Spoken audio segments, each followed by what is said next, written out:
কাজ করো কাজ করো। হুম, ঠিক আছে।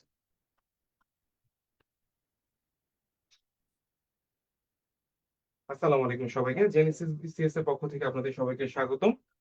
আমি পারদিন শাহরিয়ার শুভ, 43তম বিসিএস সাধারণ শিক্ষা ক্যাডারে কর্মরত। আপনাদের কাছে নিয়ে এসেছি নিয়মিত আমাদের জেনেসিস বিসিএস এর নিয়মিত আয়োজন সাপ্তাহিক সাম্প্রতিক বুলেটিন। হ্যাঁ, সপ্তাহ 2 আজকে 5 জানুয়ারি 2026 সালে ক্লাসটি অনুষ্ঠিত হচ্ছে। এই সপ্তাহে বাংলাদেশের থেকে আন্তর্জাতিকে বলতে গেলে অনেক আলোচিত ঘটনা ঘটে গেল। সেটা হচ্ছে ভেনেজুয়েলার প্রেসিডেন্টকে মার্কিন প্রেসিডেন্ট ডোনাল্ড ট্রাম্প তার ডেল্টা ফোর্স দিয়ে তুলে নিয়ে গিয়েছে। ঠিক আছে, এর থেকে আলোচিত ঘটনা আর কি হতে পারে? একটি রাষ্ট্রের রানিং প্রেসিডেন্টকে এভাবে একটা আগ্রাসনের মাধ্যমে তুলে নিয়ে যাওয়া, আটক করা, তাকে আর তার স্ত্রীকে, এর মাধ্যমেই বোঝা যাচ্ছে যে বিশ্ব রাজনীতি কোন দিকে যাচ্ছে। সুতরাং ওকে, শুরু করা যাক। প্রথম ঘটনাটি সেটা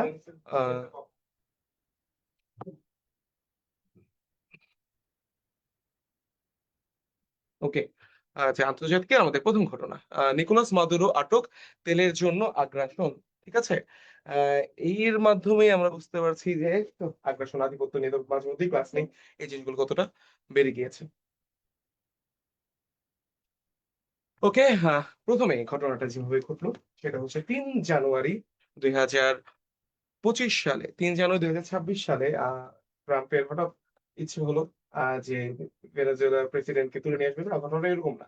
2 সপ্তাহ আগে থেকেই ভেনেজুয়েলাতে আহ, মার্কিন বাহিনী হামলা করা শুরু করেছে। তারা ভেনেজুয়েলার যে আহ, প্রশান্ত মহাসাগর অঞ্চল যেখান থেকে তেল সাপ্লাই হয় সেই জায়গাটা ব্লক করে রেখেছে। কারণ ভেনেজুয়েলা যে অর্থনীতি পুরোটাই চলে তেল দিয়ে, আর এই তেলটা মার্কিন যে শত্রু রাষ্ট্রই বলা যায়, অনেকটা প্রতিপক্ষ রাষ্ট্র চীন, রাশিয়াতে নিয়মিত সাপ্লাই হতো। এই জিনিসটা বন্ধ করাই ছিল যুক্তরাষ্ট্রের একটা বড়সড় মোটিভ। আর এরই ধারাবাহিকতায় নিকোলাস মাদুরোকে এই জিনিসটা নিয়ে সাবধান করা হয় যে আপনি তেল রপ্তানি বন্ধ করে দেন আর ক্ষমতা থেকে নেমে যান। এই জিনিস শোনে নেই, আর ইভেনচুয়ালি কি হয়, তাকে আটক করা হয়। সময়টা তখনই বললাম 3 জানুয়ারি 2026 ভোর 4টা 20 মিনিটে। ওকে, এর আগে মাদুরোকে যে গ্রেফতারে যখন তাকে শাসাচ্ছিল যে আপনি ক্ষমতা থেকে নামেন, তার সময় যে তাকে গ্রেফতারের জন্য দিলে, কোন রকম তথ্য দিয়ে সাহায্য করলে United Nations, sorry, United States সরকার ঘোষণা করে $5 কোটি একটা বড় উপহার। ঠিক আছে, হ্যাঁ, পুরস্কারের ঘোষণা করে ডোনাল্ড ট্রাম্প। ওকে, আর দেখেন কিভাবে নিকোলাস মাদুরোকে গ্রেফতার করে নিয়ে যাওয়া হচ্ছে। শুধুমাত্র নিকোলাস মাদুরোকে গ্রেফতার করেনি, তার সঙ্গে তার স্ত্রীকেও গ্রেফতার করেছে। হ্যাঁ, আর যে জায়গাটা থেকে গ্রেফতার করা হয়েছে, যে প্রেসিডেন্ট ভবনটা ভেনেজুয়েলার, সেটা নাম হচ্ছে মিরা ফ্লোরেস। মিরা ফ্লোরেস, ওকে, এটা হচ্ছে ভেনেজুয়েলার প্রেসিডেন্ট ভবনের নাম। হ্যাঁ, এগুলো একটু আপনারা মনে করেন, এই জিনিসগুলো থেকেই প্রশ্ন আসবে। আর ই মানি ছিল, অ্যাওয়ার্ড ছিল $5 কোটি। আর ট্রাম্প এই গ্রেপ্তারের পরে ঘোষণাটা দেয় হচ্ছে ইনস্টাগ্রামে অ্যাকচুয়ালি। হ্যাঁ, আর ইতেও না, টুইটারও না, এক্সেও না, কোথাও না, ইনস্টাগ্রামে, ট্রাম্প সোশ্যাল, সেখানেও না, ইনস্টাগ্রামে ঘোষণাটা দিয়েছিল ট্রাম্প। এই যে ট্রাম্পের ঘোষণার মাধ্যম ছিল সামাজিক যোগাযোগ মাধ্যম। হ্যাঁ, যে নিকোলাস মাদুরো, তার স্ত্রীর নামটা এটা আপনাদের জানতে হবে, সিলিয়া ফ্লোরেস। দেখেন, যে মিরা ফ্লোরেস না, প্রেসিডেন্সিয়াল প্যালেসের নাম, আর তার ওয়াইফের নামও মিল আছে, সিলিয়া, সিলিয়া ফ্লোরেস, ফ্লোরেস, হ্যাঁ, আর ওয়াইফকে, আর তাকে গ্রেফতার করে। ঠিক আছে, এই নিকোলাস মাদুরো 2013 সাল থেকে, হ্যাঁ, হুগো শেভেজ মারা যাওয়ার পর থেকে উনি ক্ষমতায় আছেন, আপনার ভেনেজুয়েলার ক্ষমতায় আছেন। হ্যাঁ, তার দলের নাম হচ্ছে ইউনাইটেড সোশ্যালিস্ট পার্টি। ওকে, এই যে এখানে লেখা আছে, এটা দেখতে পাচ্ছেন আপনারা। আর এই যে ট্রাম্পের টুইট বা এতে লেখা দেখেন, the United Nations states of America has successfully carried out a large-scale strike against Venezuela, and its leader, President Nicolas Maduro, who has been, along his wife, was captured. ঠিক আছে, এরকম কিছু একটা লেখা আছে। এই যে নিকোলাস মাদুরো আর তার ওয়াইফকে আমরা দেখতে পাচ্ছি স্ক্রিনে। Okay, Nicolas Maduro and Celia Flores, হ্যাঁ, এই নামগুলো আপনারা জানবেন, এখান থেকে প্রশ্ন অবশ্যই আসতে পারে। আর এই যে 2 সপ্তাহ আগে যে অবরোধ দিল, তারপরে যখন নিকোলাস মাদুরোকে গ্রেফতার করে, তখন প্রথম হামলাটা করা হয় ভেনেজুয়েলার তিউনা সামরিক ঘাঁটিতে। ঠিক আছে, যে তিউনা সামরিক ঘাঁটিতে হামলার চিত্র আমরা দেখতে পাচ্ছি। ওকে, আর এই হামলার প্রতিবাদে ভেনেজুয়েলায় বিক্ষোভ শুরু হয়েছে। ওকে, যে হুগো চ্যাভেজের ছবি, নিকোলাস মাদুরোর ছবি নিয়ে রাস্তায় বিক্ষোভে নেমেছে তাদের দলের লোকরা, তার মানে নিকোলাস মাদুরো পন্থী লোকজন। ওকে, এখন এই গ্রেপ্তারের যে সামরিক ঘটনা, এগুলো আমাদের একটু জানতে হবে, ঠিক আছে? গ্রেপ্তার ও সামরিক যে ভূমিকাগুলো ছিল, এই পুরো অপারেশনটা এটা চালায় হচ্ছে আমেরিকার ডেল্টা ফোর্স। এটা হচ্ছে সেনাবাহিনীর একটা এলিট ফোর্স। এই যে দেখা যাচ্ছে ডেল্টা ফোর্স, হ্যাঁ, এই ডেল্টা ফোর্সের নামটা অবশ্যই জানো। প্রশ্ন এটাই আসবে যে নিকোলাস মাদুরোকে গ্রেফতারে, হ্যাঁ, আটকে ভূমিকা রাখে যুক্তরাষ্ট্র সেনাবাহিনীর কোন ফোর্স? Delta force. আর যে অপারেশনটার নাম ছিল অপারেশন অ্যাবসোলিউট রিজলভ। ওকে, ডেল্টা ফোর্স এর ঘটনার আগে মানে 2026 সালের 3রা জানুয়ারি যে আটক করলো নিকোলাস মাদুরোকে, এর আগে বড় বড় অপারেশন করেছে। কি কি অপারেশন একটু দেখেন আপনারা। এটা হচ্ছে অপারেশন ইগল ক্লো। এটা ইরান ইরাক যুদ্ধের সময় 1980 সালে ইরানে হামলা চালায় এই অপারেশন ডেল্টা ফোর্স। দেন হচ্ছে অপারেশন জাস্ট কজ পানামাতে, হ্যাঁ, যে পানামা প্রেসিডেন্টকে গ্রেপ্তার করেছিল না, এটি কিন্তু একমাত্র ঘটনা না যে নিকোলাস মাদুরোকে গ্রেপ্তার করলো। পানামা প্রেসিডেন্টকে এভাবে যুক্তরাষ্ট্র তুলে নিয়ে যায়, হ্যাঁ, ওই যে পানামা খাল দেওয়া নেওয়া নিয়ে যখন দ্বন্দ্ব ছিল তখন। তারপর হচ্ছে সাদ্দামকে, হ্যাঁ, ইরাকের প্রেসিডেন্ট সাদ্দামকে ধরে নিয়ে যায়, ঠিক আছে? এই ঘটনাগুলো আছে, হ্যাঁ। দেন এর আগে ফিলিপাইনের প্রেসিডেন্টকেও যুক্তরাষ্ট্র ধরে নিয়ে গিয়েছিল। মোট 4 জন এই পর্যন্ত এই রকম, হ্যাঁ, ধরে নিয়ে যাওয়ার আটকের শিকার হলো। তবে দেখেন দ্য ব্যাটেল অফ মগাদিসু, হ্যাঁ, এর রাজধানী মগদি মালাগাসি সোমালিয়ার মগাদিসুতে এইটা হয়। এইখানে ডেল্টা ফোর্স একবারই কোন একটা অপারেশনে ফেল হয়, সেটা হচ্ছে দ্য ব্যাটেল অফ মগাদিসুতে, ঠিক আছে? সোমালিয়াতে ডেল্টা ফোর্স ওইরকম ভালো মতো যেটা তাদের টার্গেট ছিল ওটা ফুলফিল করতে পারে নাই, এটা একটু মনে রাখেন। Then operation in Iraq and Afghanistan, হ্যাঁ, তোরা বোরা ইরাকি ফ্রিডম। তারপর হচ্ছে the raid killing ISIS leader Baghdadi, হ্যাঁ, বাগদাদিকে হত্যায়, হ্যাঁ, অপারেশন মানে ডেল্টা ফোর্স একটা সক্রিয় ভূমিকা পালন করে। ওকে, এইবার এই যে আটক, এটা আটকটা কি আসলে? ভেনেজুয়েলার প্রেসিডেন্ট নিকোলাস মাদুরো স্বৈর শাসক, হ্যাঁ, আহ, সে ভেনেজুয়েলার অবস্থা একদম খারাপ করে দিয়েছে, গণতন্ত্র নষ্ট করে দিয়েছে। আর গণতন্ত্র রক্ষায় মসিহ হিসেবে যুক্তরাষ্ট্র সেখানে গিয়েছে, ঠিক আছে, এটা মানলাম, হলো। কিন্তু এর চেয়ে বড় ভূ রাজনীতি হচ্ছে এখানে তেলের ব্যাপারটা, ঠিক আছে? তেল নিয়ে আগ্রাসন, হ্যাঁ, আমাদের প্রথম পৃষ্ঠা দিয়েছিল। সেটা কি? ভেনেজুয়েলায় বিশ্বের সবচেয়ে বেশি তেলের মজুদ বর্তমান বিদ্যমান। এটা কত? 303 বিলিয়ন ব্যারেল। ওকে, 303 বিলিয়ন ব্যারেল। ব্যারেল হচ্ছে তেল মাপার যে একক, সেটা। ক্রুড অয়েলের একটা বিশাল খনি হচ্ছে ভেনেজুয়েলা। আর প্রতি বছর 10 লক্ষ, হ্যাঁ, বিলিয়ন 10 লক্ষ ব্যারেল তেল ভেনেজুয়েলা থেকে উত্তোলন করা হয়। ওকে, তো বুঝতে পারতেছেন বিশাল ব্যাপার স্যাপার। ভেনেজুয়েলা পরে সেকেন্ড যে পজিশনে আছে সৌদি আরব, সেটা অনেক কম, 267, মানে একটা ভালো ডিফারেন্স এগিয়ে আছে ভেনেজুয়েলা। ওকে, আর সৌদি আরব তো আমেরিকার বন্ধু রাষ্ট্র। সৌদি আরবের যা তেল ওটা আমেরিকা দিতে। তারপর ইরান ইরাক, হ্যাঁ, এটা হচ্ছে সিরিয়াল। দেন নাইজেরিয়া সবচেয়ে কম আছে 38, হ্যাঁ, বিলিয়ন ব্যারেল। ওকে, এখন আহ সৌদি আরব তো তেল দিবে, কিন্তু ভেনেজুয়েলা কি? ভেনেজুয়েলা ইউএস এর সঙ্গে অ্যালাইন না করে তেলটা দিতে চাচ্ছিল চীনকে। এই যে দেখেন, চীনের সঙ্গে খুব সুন্দর গহরম মহরম সম্পর্ক গড়ে তুলছিল নিকোলাস মাদুরো। এটা হচ্ছে 2 সপ্তাহ আগের ছবি। চীনে গিয়েছিল মাদুরো, হ্যাঁ, তারপরে চীনের প্রেসিডেন্টের সঙ্গে দেখা করে। দেন হচ্ছে ওদের একজন মন্ত্রীর সঙ্গে ওই তেলের চুক্তি নিয়ে অনেক কথাবার্তা হয়। তারা বুঝতে পারছেন যে এখানে ভূ রাজনীতি কত বড় একটা ভূমিকা পালন করেছে। যে চীনের কাছে তুমি তেল বিক্রি করতেছো, তাহলে দেখো তোমার তোমার গদি আমি নড়াই দিই। এখন এই ঘটনাই ঘটলো। ওকে, এখন তেল যেহেতু এসেছে, এখানে আমাদের একটা জিনিস সম্পর্কে জানতে হবে, এটা হচ্ছে অপেক সম্পর্কে। Okay, আমি কালারটা চেঞ্জ করে দিই। ওকে, অপেক, হ্যাঁ, অপেক হচ্ছে তেল সমৃদ্ধ রাষ্ট্রগুলো একটা বড় কার্টেল বা জোট, ঠিক আছে? এটা হচ্ছে 1960 সালে প্রতিষ্ঠিত হয়, হ্যাঁ। আর এই প্রতিষ্ঠার ক্ষেত্রে যারা বড় বড় ভূমিকা পালন করে, তার মধ্যে অন্যতম রাষ্ট্র হচ্ছে ভেনেজুয়েলা। ভেনেজুয়েলা। ওকে, ভেনেজুয়েলা ছাড়া আরো কয়েকটা রাষ্ট্র, আরো 4টি রাষ্ট্র, মোট 5টা রাষ্ট্র ভূমিকা পালন করে। এটা হচ্ছে ইরাক, ইরান, কুয়েত, আর সৌদি আরব। সৌদি আরব, এটা হচ্ছে অপেক, হ্যাঁ, প্রতিষ্ঠায় গুরুত্বপূর্ণ ভূমিকা পালন করে। অপেকের আরো 2টা তথ্য আপনারা একটু জেনে নেন। অপেকের বর্তমান সদস্য রাষ্ট্র হচ্ছে 12টি। 12টি। সর্বশেষ সদস্য হচ্ছে ডিআর কঙ্গো ডেমোক্রেটিক, কঙ্গো প্রজাতন্ত্র, হ্যাঁ, কঙ্গো প্রজাতন্ত্র সর্বশেষ সদস্য। আর অপেকের হেডকোয়ার্টার, হ্যাঁ, সদর দপ্তর অবস্থিত ভিয়েনা, অস্ট্রিয়াতে, হ্যাঁ, যেটা তেল সমৃদ্ধ কোনো রাষ্ট্রই না। Vienna, Austria. ওকে, ভেনেজুয়েলার এই ঘটনা পড়তে হলে অপেক সম্পর্কে এই তথ্যগুলা অবশ্যই আপনাদের জানতে হবে।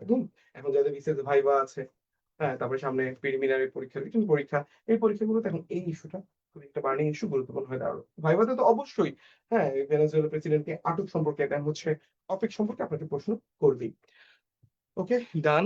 এরপরের আরেকটা গুরুত্বপূর্ণ খবরে চলে যাই। ঠিক আছে? এটা হচ্ছে United nation high commission for refugee, UNHCR এর নতুন হাই কমিশনার হলেন কে? বারহাম সালি। ঠিক আছে? 8 ডিসেম্বর 2025 সালে তিনি আহ, ইয়ে, হ্যাঁ, ইউএনএইচসিআর এর হাই কমিশনার হিসেবে নির্বাচিত হন। ঠিক আছে? অনেক দিন এখানকার হাই কমিশনার ছিল ফিলিপ্পো গ্রান্ডি।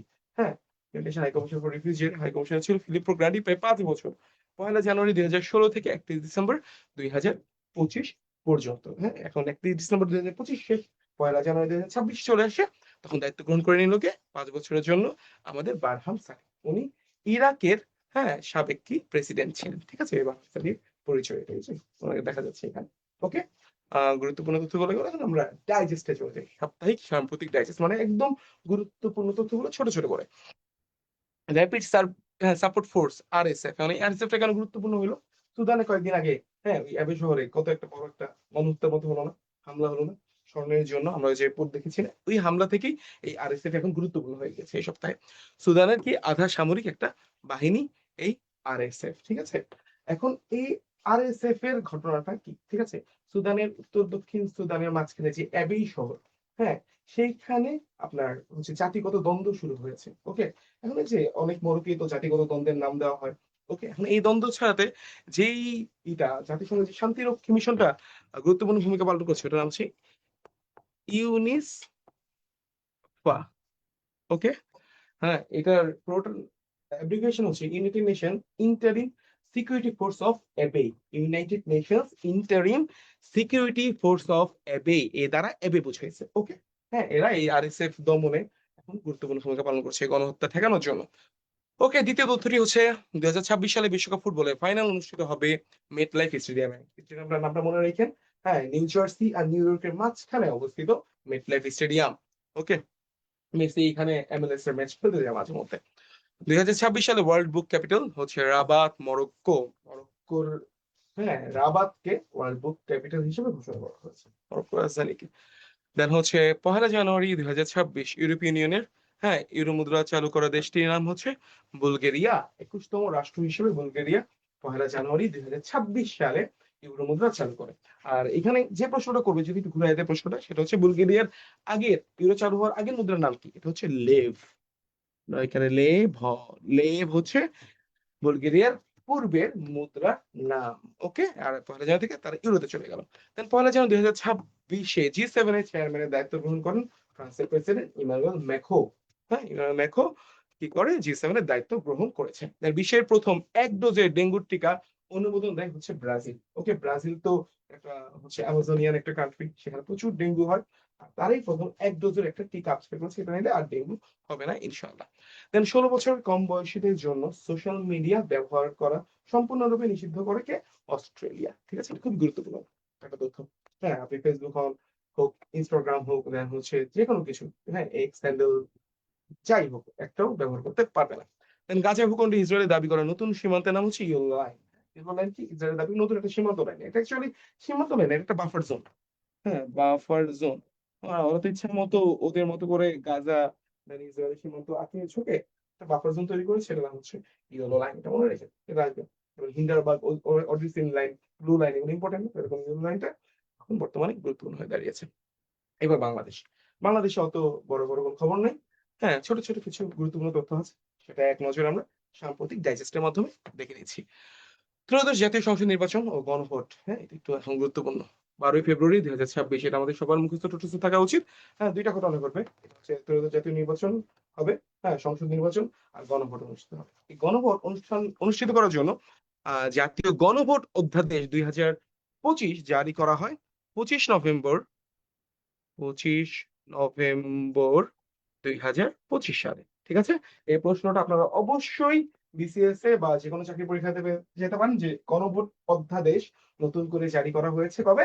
25 নভেম্বর 2025 সালে। ওকে, ডান। দেন বাংলাদেশের অধর সংস্কৃতির সংখ্যা কয়টি? 6টি। ওকে, 6টি। বাংলাদেশের অধরা সংস্কৃতির সংখ্যা। আর সর্বশেষ হচ্ছে টাঙ্গাইলের শাড়ি বুনন। এটা ষষ্ঠ অধরা সংস্কৃতি। টাঙ্গাইলের শাড়ি বুনন। ওকে। সবচেয়ে বেশি অধরা সংস্কৃতি আছে চীনে। কতটি? 45টি। In China. হ্যাঁ, এগুলো একটু মনে রাখেন। আর বাংলাদেশে প্রথমে যে বাউল সঙ্গীত, তারপর হচ্ছে রিক্সার ভিতর কলাচিত্র, এরকম আরো 5টি অধরা সংস্কৃতি বাংলাদেশে আছে। ওকে। এখন ট্রানজিট নিয়ে একটু পড়াশোনা করি। চট্টগ্রাম বন্দরে ট্রানজিট নিয়ে প্রথম পণ্য খালাস করে, ঠিক আছে? এটা পরীক্ষামূলকভাবে খালাস করে কে? আমাদের দক্ষিণ এশিয়ার প্রতিবেশী রাষ্ট্র ভুটান, ঠিক আছে? এটা চট্টগ্রাম বন্দরের জন্য অবশ্যই একটা বড় মাইলস্টোন। তার বাংলাদেশের প্রথম অটোমেটেড জ্বালানি বিপণন ডিপো অবস্থিত কোথায়? এটা আমাদের কুমিল্লাতে অবস্থিত। ফার্স্ট স্বয়ংক্রিয় জ্বালানি বিপণন ডিপো। ওকে, এখানে কোনো ম্যানুয়াল কাজ কাম নাই, এটাই। আর বর্তমানে দেশে ভোটার সংখ্যা 12,76,00,000। ওকে, 12,76,00,000 ভোটার বর্তমানে অবস্থিত আছে। আর এর মধ্যে ইয়াং জেনারেশন হচ্ছে 5 কোটি। এটা মনে রাখেন। জেনজি লিখে দিই না। জেনজি কত? 5 কোটি। তথ্যটা একটু জেনে রাখেন। 5 কোটি ভোটার। এই 5 কোটি ভোটার অনেক গুরুত্বপূর্ণ একটা ভূমিকা পালন করতে আছে ত্রয়োদশ জাতীয় সংসদ নির্বাচনে। দেন হচ্ছে বিজয় দিবসে প্যারাশুটিং প্রদর্শনীতে অংশগ্রহণের দলটির নাম হচ্ছে টিম বাংলাদেশ। চৌধুরী আশিকুজ্জামান যে প্যারাশুটিংটা করলো না, তার টিমকে নিয়ে, সেনাবাহিনীর যে সদস্যদের নিয়ে, আর সেটার যে দলটা ছিল, দলটার নাম কি? টিম বাংলাদেশ। ওকে। এই তো আজকের মতো আমাদের ক্লাস শেষ হলো। আপনাদের জন্য একটা ঘোষণা এর আগে ক্লাসে দিয়েছিলাম যে নববর্ষ উপলক্ষে পুরো মাস জুড়ে জেনেসিস বিসিএস আপনাদেরকে দিচ্ছে flat 40% discount in our each and every course. আপনারা যেই কোর্সেই এনরোল হন না কেন, আপনারা পাচ্ছেন ফ্ল্যাট 40% ডিসকাউন্ট। তো পুরো মাস জুড়ে এই সুযোগটি আপনারা ঢুকে নিন। জেনেসিসের সঙ্গে থাকুন আপনারা সবাই।